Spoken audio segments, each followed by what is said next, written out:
وحياكم الله معنا اليوم في الفن الإماراتي فرع أبو ظبي. اليوم أنا متواجدة معاكم في قسم النساء، بحاول أوريكم قد ما أقدر كولكشن رمضان والعيد. شوفوا لي هالمخورة الجميلة اللي أنا لابستها من الفن الإماراتي، ما شاء الله تبارك الرحمن، اتجنن ونسقت معاها هالشيلة بعد من عندهم.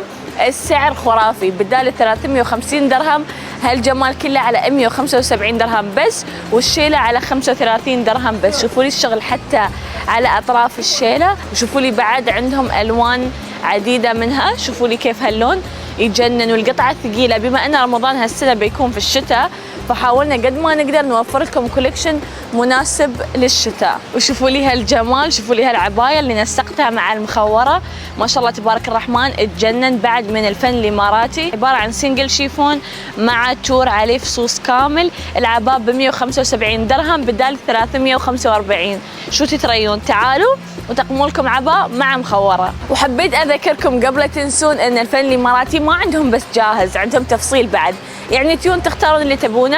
الجاهز يا على قياسكم، تقدرون تاخذونه، إذا ما في تقدرون تاخذون تفصيل وتفصلونه على قياسكم.